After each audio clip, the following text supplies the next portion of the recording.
사랑의 하나님, 주님의 사랑이 어찌 그리 큰지요? 우리는 허물과 죄로 죽을 수밖에 없었지만 주님은 우리를 주의 사랑으로 의롭다 하시고 오직 예수 안에 믿고 회개하고 주님 앞에 나와 고백하는 자들마다 주는 미쁘시고 의로우셔서 우리 죄를 사하시고 우리를 깨끗게 하시는 줄 믿습니다.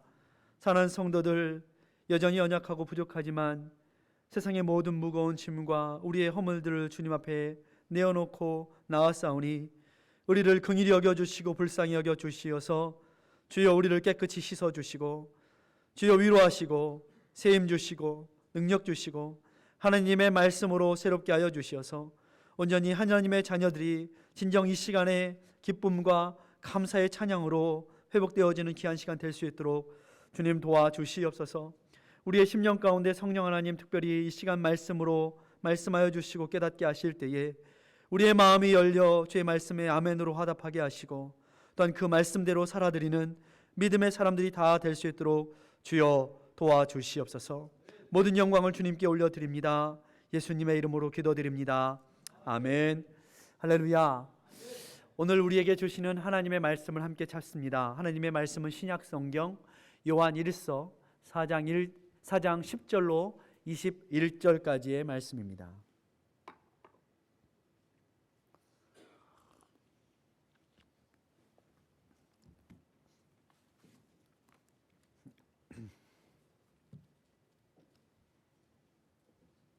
요한 1서 4장 10절로 21절까지의 말씀입니다.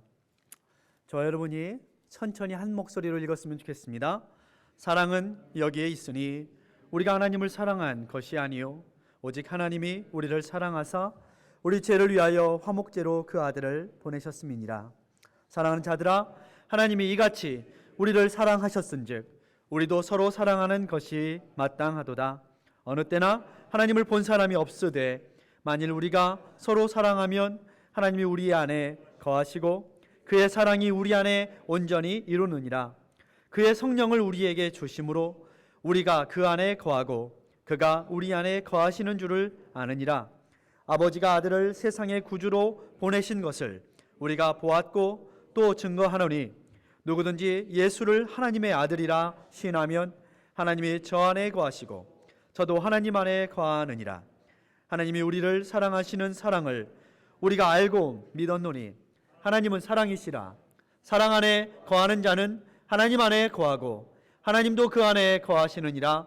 이로써 사랑이 우리에게 온전히 이룬 것은 우리로 심판날에 담대함을 가지게 하려 함이니 주의 어떠하심과 같이 우리도 세상에서 그러하니라. 사랑 안에 두려움이 없고 온전한 사랑이 두려움을 내어 쫓나니 두려움에는 형벌이 있음이라. 두려워하는 자는 사랑 안에서 온전히 이루지 못하였느니라. 우리가 사랑함은 그가 먼저 우리를 사랑하셨음이라. 누구든지 하나님을 사랑하노라 하고 그 형제를 미워하면 이는 거짓말하는 자니 보는 바 그 형제를 사랑치 아니하는 자가 보지 못하는 바 하나님을 사랑할 수가 없느니라. 우리가 이 계명을 주께 받았나니 하나님을 사랑하는 자는 또한 그 형제를 사랑할지니라. 아멘. 할렐루야. 우리 옆에 분들과 함께 인사하실 때에 얼굴을 꼭 눈을 꼭 마주치시면서 사랑합니다 한번 인사하겠습니다. 사랑합니다. 우리 한 번 더 인사하겠습니다. 오래 참겠습니다 한번 인사하겠습니다.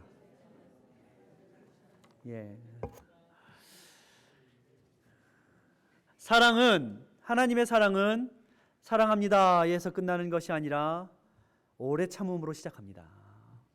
그래서 고린도전서에도 사랑은 뭐부터 시작해요?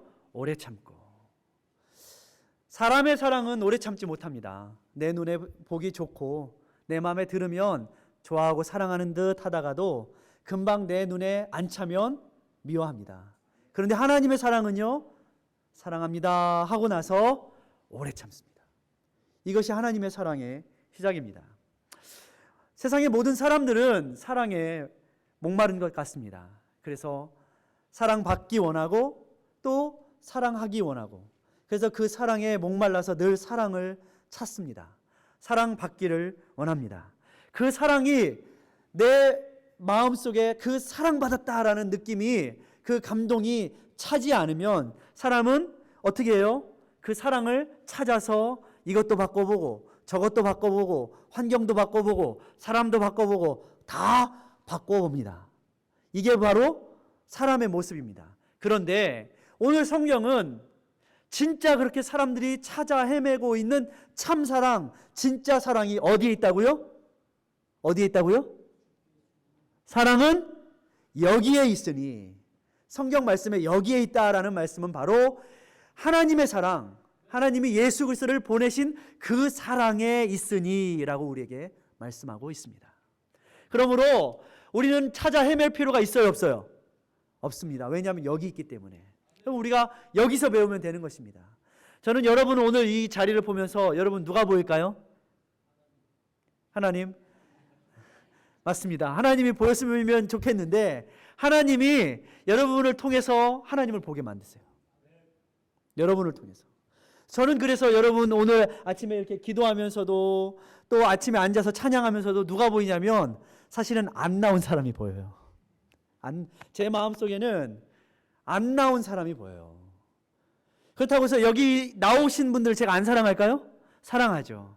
그런데 목사의 마음도 또 하나님의 마음도 안 나오신 분들이 무슨 일이 있을까? 어떤 일이 있을까? 아플까? 어디 가셨을까?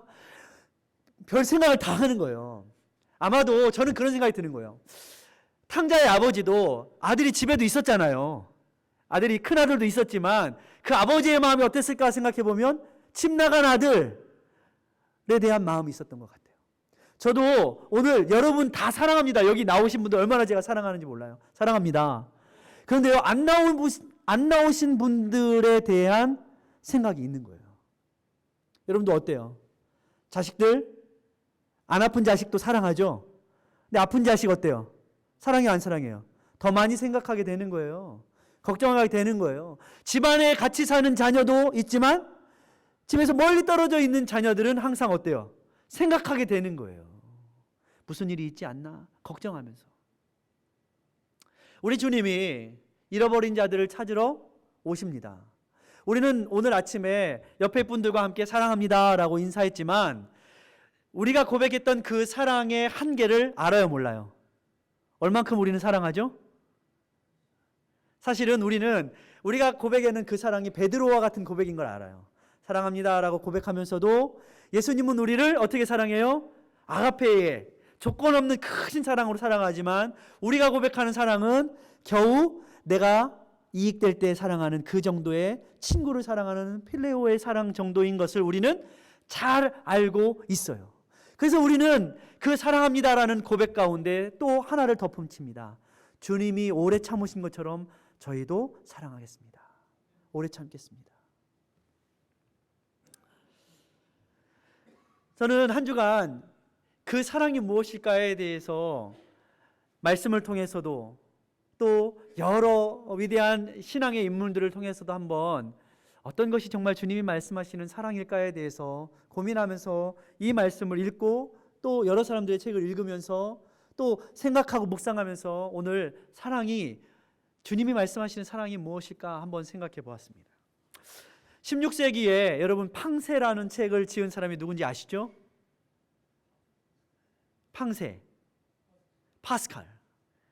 블레즈 파스칼이라는 사람이 16세기에 철학자이자 신학자이자 변증가로서 이 팡세라는 책을 썼는데 이 팡세라는 책은 총 1부와 2부로 나누어져 있어요. 그런데 이 파스칼은 1부에는 이렇게 하나님이 없는 사람, 인간의 비참함이 어디인가에 대해서, 그래서 하나님을 모르는 인간의 존재는 사랑을 알지 못하는 아들과 같은 비참함이 있다는 것에 대해서 쓰고 있어요. 2부에서는 하나님을 알게 된 사람의 이 누리는 축복이 무엇인가를 쓰고 있어요. 그래서 팡세는 1부와 2부로 이렇게 나눠져 있죠, 책이. 그런데 그는 그렇게 말해요. 사람이 위대해질 수 있는 유일한 길은 무엇인가? 사람이 변화될 수 있는 유일한 길은 무엇이냐라고 말하면서 그것은 하나님이 없이는 인간이 얼마나 비참할 수밖에 없는가라고 깨달을 때 사람은 변화될 수 있고 위대해질 수 있는 길이 있다. 이렇게 말을 하고 있어요. 그런데 이 비참함은, 우리의 죽을 수밖에 없는 이 비참함은 언제 우리가 변화될 수 있죠? 바로 화목 제물 대신 예수 그리스도를 만나고 영접하고 받아들일 때에, 하나님께서 우리에게 베풀어 주신 그 은혜와 사랑의 예수님을 우리가 알 때에. 왜 알 때예요? 우리는요, 하나님을 사랑한다, 이웃을 사랑한다 하지만 얼만큼 사랑해요? 나한테 손에 안 볼 만큼만 사랑합니다. 이게 우리의 모습이에요. 사도 바울도, 베드로도 그만큼만 사랑했어요. 그래서 결국 깨닫게 된 것은 자기의 비참함이었어요. 자기의 비참함. 자기의 비참함이 베드로에게는 언제 나타났어요? 예수님을 부인하고 갈릴리 바닷가에 가가지고 물고기 다시 업으로 돌아갔을 때, 야, 내가 아무리 큰소리 뻥뻥 치면서 사랑하고 예수님 죽기까지 따르겠습니다 해봤자 나의 인간된 모습은 겨우 내가 이익될 때, 내가 죽게 생겼으니까 예수님 모른다고 도망갔잖아요. 욕하고. 이게 바로 인간의 비참함이라는 거예요. 근데 사람은 그 바닥, 인간의 바닥을, 이 비참함을 봐야지, 바닥을 쳐야지 올라갈 수 있는 거예요. 우리의 연약함, 우리의 부족함, 이것은 내 스스로의 의지와 스스로의 노력으로 채울 수 있는 것이 아니라 하나님을 의지하고 받아들일 때. 할렐루야. 여러분, 그런 하나님을 믿으십니까? 그런 하나님을 성경은, 사도 요한은 내가 알고 믿었노니 이렇게 말씀하고 있어요.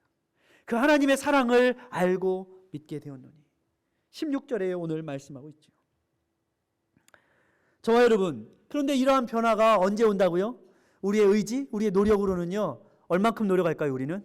사람은요, 다 나름대로 노력을 합니다. 변화되겠다고. 근데 거듭나지 않은 사람의 노력은 얼만큼 노력하냐면 자기의 이익 되는 만큼만 노력합니다. 손해보려고 하지 않는 거예요. 그래서 이 세상 속에 가득한 자기 이익, 자기 애, 자기만을 사랑하는 자기 애, 이 사랑을 넘어서는 하나님의 크신 사랑, 그것은 바로 예수 그리스도를 통해서 우리에게 오신 사랑인 것이죠. 예수님은 자기 애를 넘어서셨어요. 그래서 겟세마네 동산에서 예수님도 인간적으로 인간의 육신을 입고 오셨기 때문에 어떤 갈등이 있었어요? 그 고난의 잔을 피하고 싶은 자기 애가 있었어요. 그런데 예수님은 그것을 어떻게 하셨어요? 넘어서십니다. 나의 원대로 마옵시고 아버지의 뜻대로 되기 원합니다. 하나님의 사랑을 몸소 실천하신 거예요. 그래서 히브리서 기자는 우리의 연약함을 예수님께서 친히 다 담당하셔서 우리가 주님께 나아가서 맡기면 주님의 그 사랑은 우리의 연약함을 다 극복할 수 있도록, 넘어설 수 있도록 도우시는 하나님이시다, 도우시는 주님이시다 라고 기록하고 있는 것이죠. 진짜 사랑이 오늘 여기 있다라는 거예요. 여러분, 그러므로 가짜 사랑을 찾아서 헤매이실 필요가 없습니다. 오늘 본문 저는 10절부터 읽었지만 4장 7절을 보면, 사랑하는 자들아 우리가 서로 사랑하자, 우리가 서로 사랑하자라고 말했어요. 우리가 오늘도 사랑합시다, 사랑합니다 라고 말했지만, 그런데 사랑하자, 그런데 이 사랑은 어디에 속해 있다고요? 내 안에 속한 것이 아니라 하나님께 속해 있으니, 이렇게 말했어요. 그러므로 그 사랑을 하나님께 속한 사랑으로 우리가 어떻게 해야 돼요? 우리가 받아들여야 돼요. 우리가 사랑 안에 거하고, 그러면 하나님의 사랑이 우리 안에 거하신다는 거예요. 그럼 우리가 주님 안에 거하게 되는 거예요. 이 거함의 사랑이 우리 가운데 필요한 것입니다. 이 시대의 사람들, 이 세대의 사랑을 보십시오. 사랑한다고 해요. 사랑처럼 흔한 단어가 없습니다. 세상에도 교회에도 사랑처럼 흔한 단어가 없어요. 모든 것들을 다 사랑이라고 말해요. 그런데요, 사람들은 결국에 내 이익을 위해서는 사랑한다고 하지만 내가 이익이 안 되는 것 같으면 금방 미워하기 시작합니다. 잠시 사랑하는 듯 내 눈에 보이기 좋고 내 마음에 듣기 좋으면 사랑합니다 하는데, 내 생각과 내 기대에 어긋나면 어떻게 돼요? 그것이 틀린 것이 아니라 다른 것인데 금방 미워해요. 틀렸다고 해요. 요한일서 3장 15절은 이렇게 말하고 있어요. 그 형제를 미워하는 자마다 살인하는 자니. 여러분, 그러면 우리는 누구예요? 살인자예요. 살인자. 사도 바울도 내가 뭐라고 그랬어요? 자기 자신을 포행자요, 회방자요, 핍박자요, 죄인 중에 괴수다, 날인 살인자다 그랬어요. 물론 사도 바울이 살인도 했겠지만 그 마음속으로 어떻게 했어요? 자기가 이 세상적인 예수 그리스도의 진정한 사랑을 받아들이기 전에 하나님의 사랑을 오해한 율법주의자로서 어떻게 했어요? 열심, 정의, 공의에 대한 개념이 있었어요. 나름대로 하나님을 사랑한다는 마음도 있었어요. 그런데 그 사랑이 오해된, 왜곡된 사랑, 자기 열심의 사랑, 자기 애의 사랑, 자기 욕심의 사랑이었기 때문에 그는 사랑에 대한 왜곡 때문에 어떻게 했어요? 형제를 미워했어요. 그리고 죽였어요. 특별히 유대인들을 어떻게 했어요? 유대인들 중에 예수 믿는 자를 죽였어요. 우리도 하나님을 안다 믿는다 하지만 우리 안에 자기 애, 자기 욕심으로서 하나님의 말씀을 왜곡할 수 있어요. 그래서 얼마든지 형제를 미워할 수 있어요. 내 마음에 들면 사랑한다 하고 내 마음에 안 들면 바로 미워하고, 오늘 말씀에도 뭐라고 했어요? 형제를 미워하는 자마다 살인하는 자니. 우리 가운데 그러면 살인하지 않은 자가 누가 있겠습니까? 보세요. 그럼 우리 엘림교회는 다 누가 모인 거예요? 죄송한 말씀이지만 살인자가 모인 거예요. 다 살인자들이 모인 거예요. 그런데 우리가 살인자임에도 불구하고 이 은혜의 자리에 나올 수 있는 것은 무엇입니까? 예수 사랑 때문인 것입니다. 우리의 공로는 아무것도 없어요. 우리는 그저 살인자일 뿐이에요. 우리가 하나님의 은혜의 자리에 나올 수 있는 것, 감히 사랑을 말할 수 있는 것은 예수 은혜 때문인 것입니다. 예수 그리스도께서 이러한 미움, 다툼의 역사, 반복되는 이러한 원수됨에 이 반복되는 역사를 끊으시려고 화목제물이 되셨어요. 화목제물. 레위기의 화목제물을 보니까 암수, 염소나 양이나 송아지로 흠없는 것으로 할지니라. 왜 암수를 얘기했을까요? 암컷이나 수컷이나 왜 얘기했을까요? 암컷만 죄를 집니까? 그러면은 수컷만 죄를 집니까? 우리 모두가 다, 우리는 그저 나는 흠없다 하지만 우리는 다 죄인이라는 거예요. 모두가 하나님 앞에 제물되어서 주님께서 그러한 이 화목제물 되셔서 우리를 위하여서 십자가에 달려 돌아가셨습니다. 이것이 바로 진짜 사랑이니 예수를 배우라. 만약에 우리가 형제를 미워한다면 이제 그 예수의 화목제물 되심을 욕되게 하는 것입니다. 다시 예수를 십자가에 못 박는 일인 것입니다. 이러한 파스칼이라는 사람과 더불어서 이 1942년에 C.S. 루이스라는 제가 좋아하는 작가이기도 한데요, 이 사람이 순전한 기독교라는 책을 썼습니다. 그는 이 책에서 1장, 2장, 3장이 있는데 인간의 본성의 법칙, 모든 사회에는 나름대로 사회를 유지하고 그것을 이끌어가는 정의와 공의, 도덕률이 있다는 거예요. 그런데 참 이상하죠? 사람들은요 다 나름대로 이렇게 말해요. 이렇게 해야 돼. 이것이 옳아. 이것이 옳아. 이렇게 해야 돼. 말을 한다라는 거예요. 그런데 참 이상한 게 뭐냐면 그 도덕률과 정의의 개념에 대해서는 다른 사람들에 대해서는 잣대를 잘 대요. 다른 사람들이 실수하고 범죄하고 잘못한 것에 대해서는 이렇게 해야 돼. 이건 틀렸어. 이렇게 해야 돼. 그러는데요, 자기의 자신에 대해서는 늘 어때요? 늘 너그러운 거예요. 늘 너그러운 거예요. 자기의 부족과 연약함에 대해서는 늘 너그러운 거예요. 그래서 이 모든 사회에 있는 정의의 개념을 가지고 사람들은 판단하고 정죄하고 비판하고 이렇게 해야 된다, 저렇게 해야 된다. 그래서 역사를 보면 어떻게 했어요? 늘 역사는 이 옳고 그름을 따지가, 네가 옳으네 내가 옳으네 하면서 전쟁의 역사였어요. 사람을 죽이는 역사. 그런데 이 장은 이렇게 말하고 있어요. 사람들이 이 세상의 이 정의의 개념, 무엇인가를 옳고 그름에 대해서 판단하는 이 정의의 개념에 대해서, 그러면 과연 그리스도인들은 무엇을 믿고 있는가? 라고 묻고 있어요. 이 장에서. 과연 그리스도인들도 세상의 법칙, 그 정의의 도덕률의 법칙을 믿고 있는가?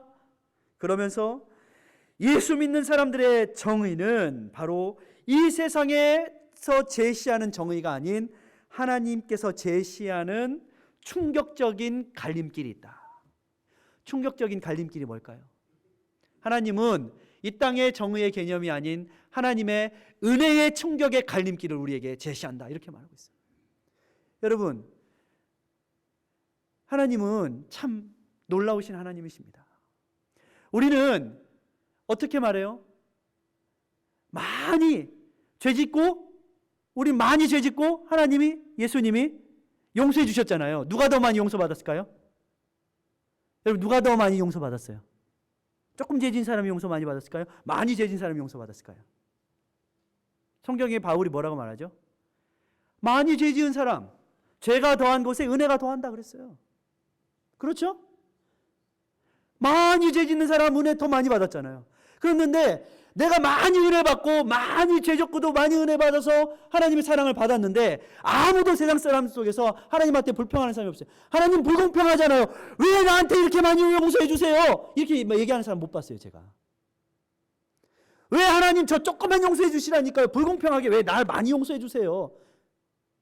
이렇게 말하는 사람을 못 봤어요.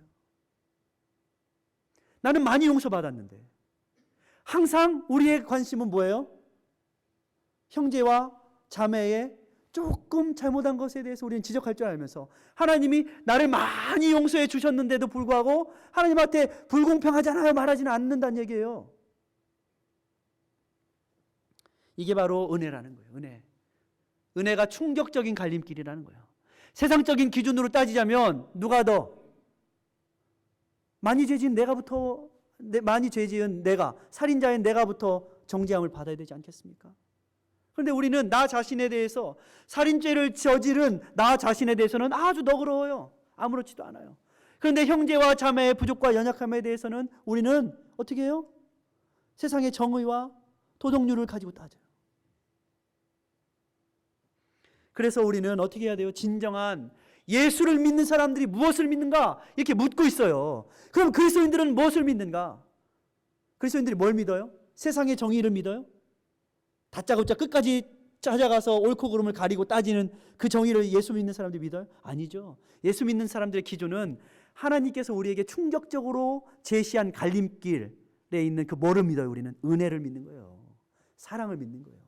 이게 예수 믿는 사람들의 다른 기준이라는 거예요. 그래서 오래 참는 것입니다. 사랑은 오래 참고. 그러면서 그는 3장의 그리스도인의 행동들에 대해서 바로 이러한 정의, 도덕성을 구현하는 오직 한 길은 세상의 정의관이 아닌 누가 잘했는지 아닌지 사사건건 따져서 벌을 주고 가려나는 것이 아니라 바로 하나님께서 나 자신에게 제시하신 완전한 참회의 기회, 회개의 기회에 회개하는 것, 그리고 형제를 하나님이 나를 그렇게 사랑하신 것처럼 용서하는 것, 바라고 믿는 것, 참아내는 것, 하나님의 나라를 소망하는 것. 지금은 우리 가운데 다 뭐가 있어요? 불완전한 모습들이 다 있잖아요. 누구나 다 있잖아요. 그래서 소망하는 거예요. 하나님의 나라를 소망하는 거예요. 완전한 주의 나라가 임하기를 소망하는 거예요. 사랑으로 나아가는 것이라고 말을 하고 있어요. 그럴 때에야 비로소 우리는 신비이신 하나님, 성삼위 하나님, 여러분 이해가 갑니까? 우리가요 교회 안에서 성삼위 하나님 많이 얘기합니다. 신학적인 얘기예요. 이해가 안 가요. 여러분, 성삼위 하나님 세 분이 각각 위격으로서 존재하시고 각각 다른 분인데 세 분이 하나세요. 이해가 가요? 우리의 이성으로는 이해가 안 가는 거예요. 믿을 수밖에 없는 거예요. 그런데 우리가 그 하나님의 이 사랑을 받아들이기 시작하면 하나님의 그 성삼위 하나님이 연합하시고 하나 되시고 서로 하나가 되셔서 화평하시고 평화롭게 존재하시는 그 사랑을 이해하기 시작한다는 거예요.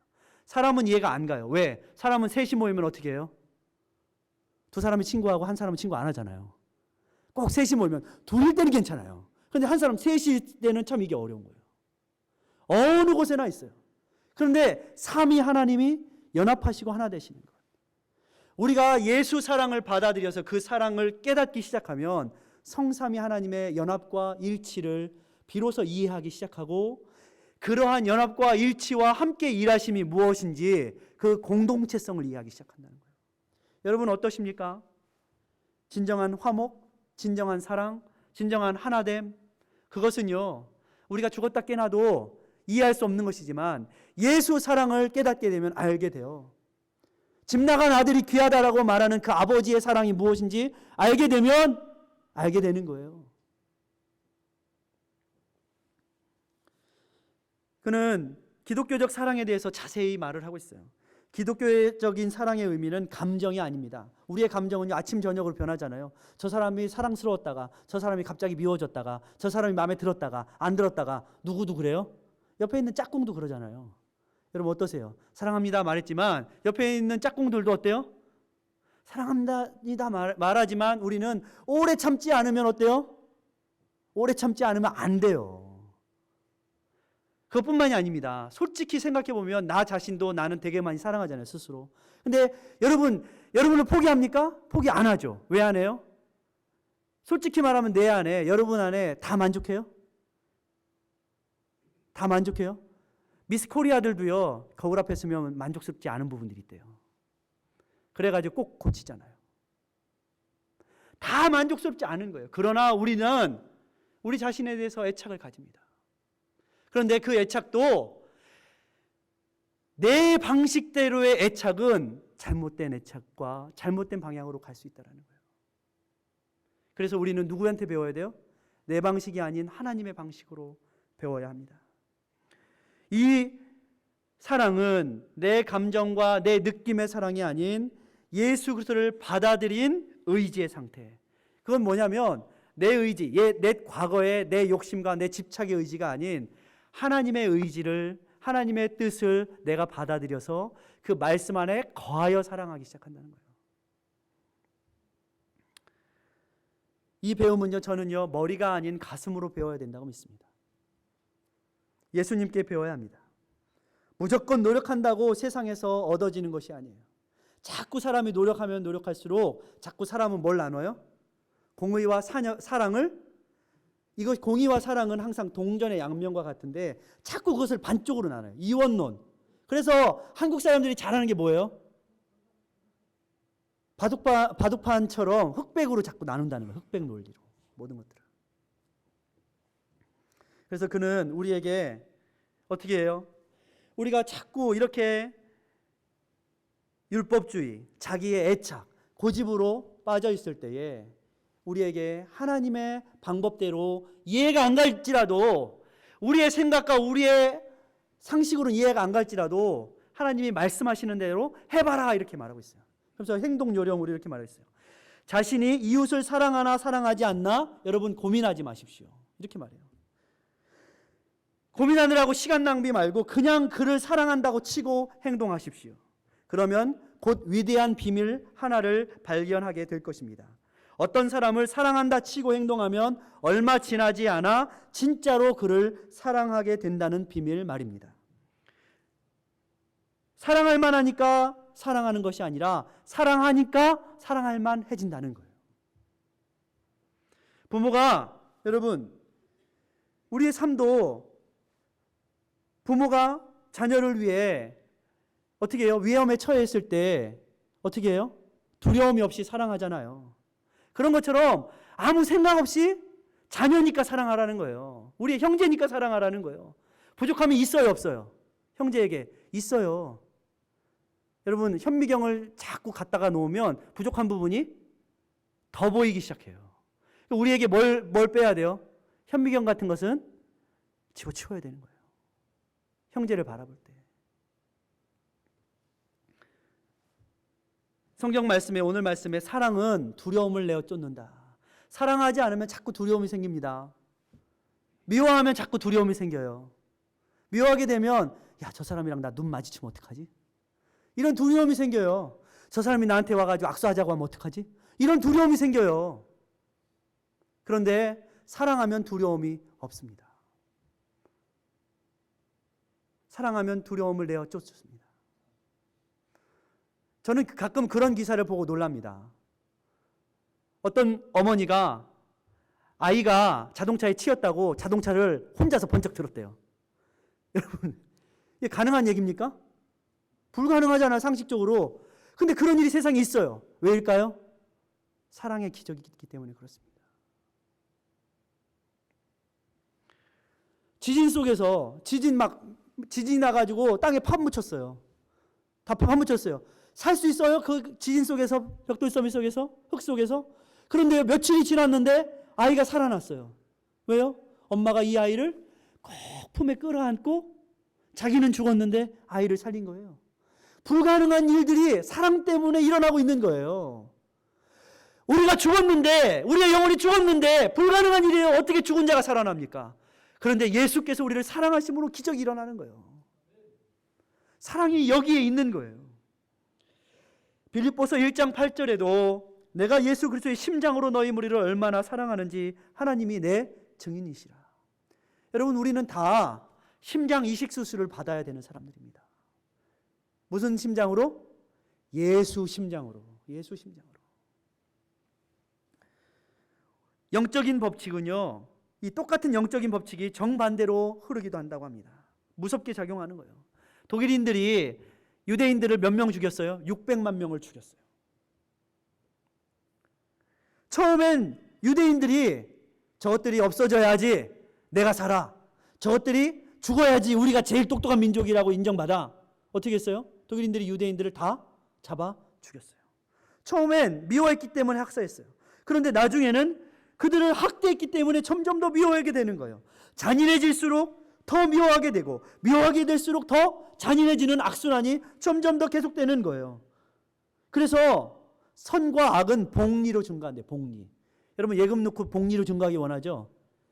예금 넣으면은 복리, 여러분 아세요? 복리? 복리 이자? 원금에 이자를 더하고 그 다음 달에는 원금에 이자를 더한 것에 또 이자를 더하고, 이게 복리래요. 근데 선의 법칙도 악의 법칙도 복리로 증가한다는 거예요. 미워하게 되면 더 미워하게 되고, 더 미워하게 되고, 더 미워하게 되고, 더 잔인하게 되고. 근데 사랑하게 되면 더 사랑하게 되고, 더 사랑하게 되고, 더 사랑하게 되고. 감사하게 되면 더 감사하게 되고, 감사하게 되고, 감사하게 되고. 그런데 불평하게 되면 맨날 불평하게 되고, 불평하게 되고, 불평하게 되고. 그렇기 때문에 이 모든 것들을 넘어설 수 있는 비결은 내 의지로는 안 돼요. 예수 사랑을 심어야지. 예수 심장을 심어야지. 예? 바꿔보세요. 바꿔보세요, 여러분. 맨날 황정도 바꿔보고 우물가의 여인이 많이 바꿔봤잖아요. 만족함이 없어요. 예수로 거듭나지 않으면 만족함이 없는 거예요. 맨날 바꿔보세요. 또 미워하게 되고, 또 미워하게 되고, 또 미워하게 되고. 그래서 내 주변 환경을 바꾸는 것이 아니라, 내 주변에 있는 사람을 바꾸는 것이 아니라 누가 바뀌어야 돼요? 내가 바뀌어야 되는 거예요. 내가 예수 사랑으로 바뀌어야 돼요. 그래야지 우리가 사랑할 수 있는 것입니다. 마르틴 루터 킹이 이렇게 말을 했어요. 어두움은 어두움을 몰아낼 수 없다. 오직 빛만이 그 일을 할 수 있다. 미움은 미움을 쫓아낼 수 없다. 오직 사랑만이 그 일을 할 수 있다. 그래서 그가 생명을 건 거예요, 이 일에. 똑같이 미워하고 똑같이 때려주고 똑같이 폭력을 하지 않고 용서함으로, 사랑함으로. 그래서 우리는 아직도 공사 중이에요. 다 공사 중이에요. 불편하죠. 공사 중이니까 얼마나 불편해요. 옆에 사람들 다 공사 중인 거예요. 보세요. 옆에 분을 보세요. 공사 중이에요. 그런데요, 자기를 보세요. 나는 더 큰 공사 중이에요. 나는 더 큰 공사 중이에요. 예? 나는 더 큰 공사 중이기 때문에 누가 더 불편하겠어요? 나보다 그 사람이, 옆에 있는 사람이 더 불편한 거예요, 사실은. 그런데도 우리는 다 어떻게 해요? 공사 중에? 여러분, 지나가다가 공사 중이라고 차에서 내려서 소리 질러봤자 자기 손해인 거예요. 그냥 조심조심 자기 차례 올 때까지 지나가야지. 예? 공사 중인데 거기 가가지고 뭐라고 해본들 아무 소용이 없어요. 차만 더 막히지. 이것 때문에 우리는 어떻게 해야 돼요? 서로 우리는 부족하고 연약하고 서로 공사 중인 형제와 이웃을 틀린 것이 아니라 나와 조금 다르구나. 나와 생각도 조금 다르고 나하고 삶의 방식도 조금 다르구나 하면서 어떻게 해야 돼요? 이해해야 되는 거예요. 그래서 성경이 말하는 이 하나 되는 마음은 뭐냐면 회기라가 아니에요. 회기라. 모든 사람들이 다 똑같이 한 옷을 입는 회기라가 아닌 다양한 속에서도 한 목표를 이루는 예수 그리스도의 그 사랑을 이루는 사람을 다 다양해요. 다 달라요. 그 안에서도 한 목표를 이루는 그러한 통합을 성경은 말하고 있는 거예요. 저와 여러분이 한 목표가 있습니다. 우리 형제와 우리의 자매들 어떻게 해야 돼요? 주의 사랑으로 사랑해야 합니다. 그런데 그 사랑은 내 힘으로 할 수 있어요, 없어요? 내 힘으로 자꾸 해보세요, 여러분. 내 눈으로, 내 기준으로, 내 힘으로 자꾸 하면 할수록 사랑할래다가 미웃고 사랑할래다가 그 사람의 부족한 부분만 자꾸 보이기 시작해요. 그래서 제가 말씀드렸죠. 예? 저 점이 있어요, 없어요? 있어요. 저 점이 많아요. 예? 자꾸 쫓아가서 점을 찾아보세요. 제 얼굴 속에 있는 점을 찾아보세요. 그러면요, 제 이름은요, 오병이가 아니라 점돌이가 될 거예요. 그런데요, 그렇기 때문에 우리는 때로 한 발짝 뒤로 물러서서 서로를 어떻게 봐야 돼요? 한 발짝 떨어져서 봐야 되는 거예요. 뒤로 물러서서. 네? 그럴 때 우리는 다 아름답고 귀하고, 아하, 나도 죄인인 나도 살인자인 나도 이렇게 하나님이 사랑하셨는데 옆에 있는 형제 자매들 하나님이 얼마나 사랑하시면 천하를 다 주고도 바꾸신 그 사랑을 하셨을까? 귀하게 여기고. 저와 여러분이 사랑은 어디에 있다고요? 여기 있으니. 그런데 이 사랑은 언제 이루어지냐면 여러분이 옆 사람을 사랑할 때에 세상 사람들이 야, 정말 사랑은 여기 있다. 어떤 분이 목사가 아까 말씀하셨어요. 목사가 뭘 보고 있을까요? 그랬더니 하나님 이렇게 말씀하셨어요. 네, 맞아요. 그런데 더 중요한 것은 우리가 형제가 형제를 사랑할 때에 우리 안에 계신 하나님을 사람들이 본다고 그랬어요. 저 여러분 하나님 보여주고 싶으시죠? 예? 저도 하나님 봤으면 좋겠어요. 우리 모두가 우리 형제들 가운데 하나님을 보는 역사가 일어나야 되는 거예요. 저 여러분 오늘 이 아침 주님의 성전에 나와 그 하나님을 나도 보고 형제에게도 보고 그 형제의 사랑을 나눌 때에 오늘 제가 시편의 말씀을 제가 봤잖아요. 형제가 연합하여 동거함이 그 어찌 그리 사랑스러운지요. 헐몬의 이슬이 시온산에 흘러 넘침과 같도다. 그 은혜가 우리의 삶 가운데 흘러 넘칠 때 우리는 서로에게 생수가 되고 서로에게 해결할 수 있는 그 사랑을 주는 것이죠. 저 여러분 그 사랑으로 사랑합시다. 옆에 분들과 함께 손을 꼭 잡고 다시 한번 사랑합니다. 한번 인사하겠습니다. 기도하겠습니다. 사랑은 여기에 있습니다. 우리가 먼저 사랑하면 우리는 내 맘대로, 내 뜻대로, 내 생각대로, 내 기준대로 내 좋으면 사랑하고 내가 안 좋으면 안 사랑하지만 그러나 주님의 사랑은 내 의지가 아닌 우리의 부족하고 연약하고 우리의 살인자 되고 미움에도 불구하고 주께서 끝까지 그 어둠의 굴레를 벗기시려고 화목제물 되시어서 우리를 사랑하신 사랑인 줄 믿습니다. 우리가 세상으로 이곳저곳으로 그 사랑을 찾으려고 돌아다니는 것이 아니라 사랑은 여기 주님께서 우리에게 보여주셨으니 우리가 형제와 자매를 사랑함으로 그 하나님을 볼 수 있는 우리 엘림의 재단 되게 도와주시옵소서. 예수님의 이름으로 기도드립니다. 아멘.